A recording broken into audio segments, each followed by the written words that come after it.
नमस्कार, मैं सुनील चौरसिया और आप देख रहे हैं अखिल भारत न्यूज़। आज मेरे साथ है रेबल सदानंद पति, जो कि अपना व्यू रखेंगे। जिस तरह का आप सभी को पता है, परसों मोटेरा स्टेडियम का नाम नरेंद्र मोदी जी के नाम पे किया गया है, जो कि पहले सरदार वल्लभ भाई पटेल के नाम था, जिसको बीजेपी ने, अभी आपने देखा कुछ साल पहले, एक बहुत बड़ी प्रतिमा बनाई जो विश्व की सबसे ऊंची प्रतिमा थी। लेकिन उसी सरदार वल्लभ भाई पटेल के नाम को चेंज करके नरेंद्र मोदी स्टेडियम किया गया है। तो आइए हम इस विषय में बात करते हैं रेबल जी से। सर, मोटेरा स्टेडियम का नाम अगर प्रधानमंत्री के नाम पर रख दिया जाता है तो बवाल एक हो चुका है जी। पहले भी हमने देखा है कि इस तरह जो है जो दूसरे प्रधानमंत्री रहे हैं या प्रधानमंत्री जो हैं उनके नामों पर हमने लगातार देखे हैं रोड्स और स्टेडियम्स, इस तरह की चीज़ें रही जी। हैं। लगातार बीजेपी उठा रही है कि अगर प्रधानमंत्री के नाम पर स्टेडियम का नाम है तो इसमें गलत है। देखिए, दो चीज़ें आपको समझना होगा कि जब 2014 में इनकी सरकार आई थी, 2014 में, तो इनकी सरकार बहुत सारी चीज़ों को रिमूव करने के लिए आई थी। आखिर 70 साल के एक रेजिम को, जिसे कांग्रेस का रेजिम, ये बीजेपी वाले ही बोलते हैं, मैं और आपका कहना नहीं है। और मैंने तो कभी वोट दिया नहीं था, मैंने पहली बार वोट ही 2014 में दिया। ये ऑफिशियल है, आप मेरे फेसबुक के पेज पे भी देख सकते हैं, ये ऑफिशियल चीज़ है। तो मैं एक बात आपसे कहना चाहूँगा कि हमने उनको वोट क्यों दिया था।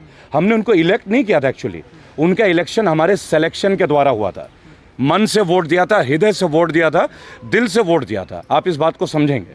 लेकिन हुआ क्या, उन्होंने बोला कि एक परिवार के नाते 50,000 परियोजनाएं चल रही हैं गांधी परिवार के नाम से, 50,000 projects in the name of Gandhi family या कांग्रेस फैमिली, आप कुछ भी बोल रहे हैं। आज के डेट में गांधी फैमिली यानी कांग्रेस का परिवार, ये उनका कहना था। लेकिन आज क्या है, आज सरदार वल्लभ भाई पटेल का जो स्टेडियम है मोटेरा का, जिसमें कई अंतर्राष्ट्रीय टेस्ट मैच, वनडे इंटरनेशनल और एक T20 भी खेला जा चुका है, आप उसको आज फिर से नवीनीकरण कर चुके हैं। और नवीनीकरण करने के बाद आपने एक बात ऑब्जर्व किया कि आपने एक कॉम्प्लेक्स का नाम कर दिया सरदार वल्लभ भाई पटेल, उसी के अंदर का एक कॉम्प्लेक्स का, लेकिन स्टेडियम का नाम कर दिया नरेंद्र मोदी स्टेडियम, राइट। आज देश के एक मौजूदा प्रधानमंत्री, और उससे भी ताज्जुब की बात यह है कि उनका उद्घाटन करते हैं देश के मौजूदा राष्ट्रपति। ये डबल सरप्राइज पैकेज है, क्योंकि एक राष्ट्रपति जो हैं वो प्रथम नागरिक है हमारे राष्ट्र के। आज किसान आंदोलन में 200 से ज़्यादा लोगों ने शहादत दी है, 200 से ज़्यादा लोगों ने, उनके लिए किसी को समय नहीं मिल रहा है। लेकिन राष्ट्रपति महोदय को इस कोरोना काल में एक स्टेडियम का अनावरण करने का समय मिल रहा है। और आप वो दौर देखिएगा किस तरीके का, मास्क पहन के लोग जा रहे हैं, स्टेडियम का नाम रखा जा रहा है, अंबानी कॉर्नर भी है, अडानी एंड भी है। ये भी आपको बता देना चाहूँगा। एक सवाल लोगों के मन में केवल ये रह गया, 23 तारीख को मैं कलकत्ता था, मुझे पता चला कि माननीय मोदी जी भी कलकत्ता पहुंच रहे हैं, तो मैं शहीद मीनार में था, मेरी वहाँ कॉन्फ्रेंस थी और नेताजी सुभाष सेना के लोगों ने मुझे इनवाइट किया था। उन्होंने जाके नेताजी सुभाष चंद्र बोस के बारे में कितनी ही बातें करी।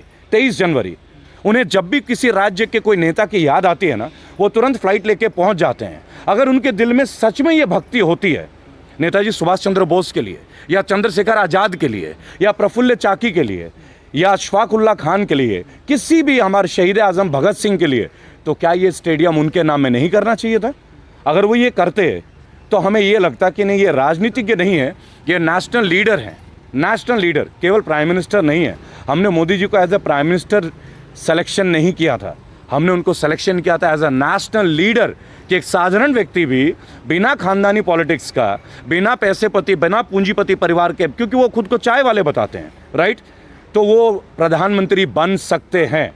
क्या फ़र्क रहा जब 2010 से पहले मायावती जी ने दलित प्रेरणा स्थल में अपना स्टैचू लगाया था, अपनी प्रतिमा लगाई थी। उन्होंने लोगों से आह्वान किया था कि मुझे पूजो, मुझे पूजो, ये कहा था। लेकिन तब यही लोग थे जो विरोध करते थे। आज इनको क्या हो गया भाई? आज आप अपना नाम की पूजा नहीं करा रहे हैं क्या? इस वक्त उनकी उतनी उम्र हो गई है। अब बहुत जल्दी आप ये भी देखेंगे कि भारत रत्न आपको ना मिल जाए, क्योंकि जिस देश में मौजूदा प्रधानमंत्री के नाम पे स्टेडियम होता है और उसका अनावरण मौजूदा राष्ट्रपति करते हैं, तो कहीं ना कहीं सबको टेंशन होती है। महंगाई पे देखिए, देश के असली मुद्दे इस वक्त स्टेडियम नहीं है। देश का असली मुद्दा अगर आप देखना चाहें, कोई भी नेशनल मीडिया जो हमारी बेसिक मुद्दे उन पर चर्चा नहीं कर रहा। क्यों ना चर्चा करे महंगाई के ऊपर, क्यों ना चर्चा करे बेरोजगारी के ऊपर। ये वही जगह है जहां हमने प्रोटेस्ट किया था 14 तारीख को, और ये वही जगह है जब 22 तारीख को लाठियां भांजी गई SSC GD के बच्चों के लिए। क्या दोष है उनका? 50 लाख लोगों ने फॉर्म भरा, 50 लाख लोगों ने। 100 रुपये का फॉर्म था, अरबों रुपए कलेक्शन होते हैं। देश का सबसे बड़ा घोटाला है। कौन कहता है कि सरकार घोटाला नहीं करती? सबसे बड़ा घोटाला है फॉर्म घोटाला। अरबों रुपए कलेक्शन करते हैं आप टेस्ट के नाम पे, फॉर्म के नाम पे। और खुद नित्यानंद राय जो राज्यसभा के मंत्री है वो कहते हैं कि 1.25 लाख वैकेंसी है, तो 54,000 को क्यों ले रहे हो?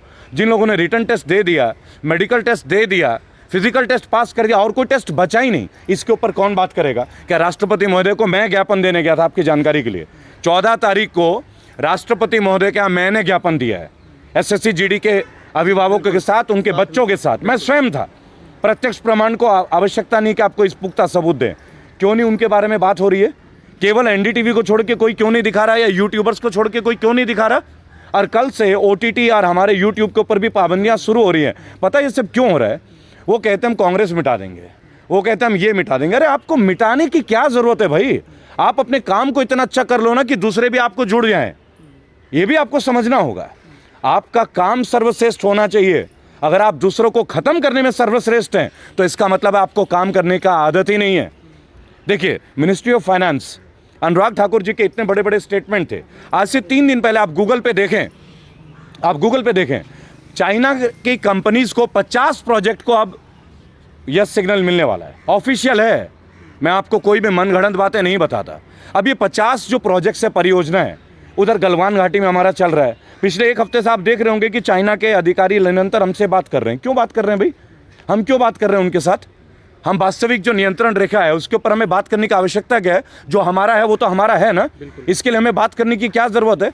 अंतर्राष्ट्रीय लाइन ऑफ एक्चुअल कंट्रोल और लाइन ऑफ कंट्रोल ये आज से तो है नहीं, कोई आज़ादी के वक्त से है ना। ब्रिटिशर्स ने इस लाइन को खींचा था, तब हमने माना था। और उसके बाद आप बात कर रहे हैं, और फिर अभी बीच में आ रही है 3 दिन पहले कि चाइनीज कंपनी को 50 परियोजनाओं को ग्रीन सिग्नल मिलने वाला है। अनुराग ठाकुर का है जी ये, आप देख लीजिएगा, टाइम्स ऑफ इंडिया में देख लीजिए, ट्रिब्यून में देख लीजिए। मेरा केवल एक तात्पर्य है इन सब मुद्दों के दौरान कि देश में स्टेडियम का नामकरण हो रहा है मौजूदा प्रधानमंत्री के नाम पे, और उनका अनावरण कर रहे हैं मौजूदा राष्ट्रपति। वो राष्ट्रपति महोदय जिनको 200 लोगों की शहादत पे वक्त नहीं मिल रहा है, वो राष्ट्रपति महोदय जिनको मुरादनगर में एक, आप बोलते हैं ना कि हम प्राइवेटाइज का विरोध क्यों कर रहे हैं, आपको उदाहरण देंगे कि क्यों हम लोग उदाहरण दे रहे हैं कि आपको सरकारी संपत्ति आप क्यों बेच रहे हैं, उसके ऊपर उदाहरण है। आज से महज 1.5 महीने पहले मुरादनगर में एक परिवार का अंतिम दाह संस्कार था। आप सब यूट्यूबर्स आप परिचित होंगे इस समाचार से, और कई परिवार गए थे उनके अंतिम संस्कार के लिए। और 2 महीने पहले वो शवगृह बन के तैयार हुआ था, उसका जो भवन है, अचानक से छत गिर जाता है और 25 लोगों की अर्थी उठती है उसी शमशान घाट से।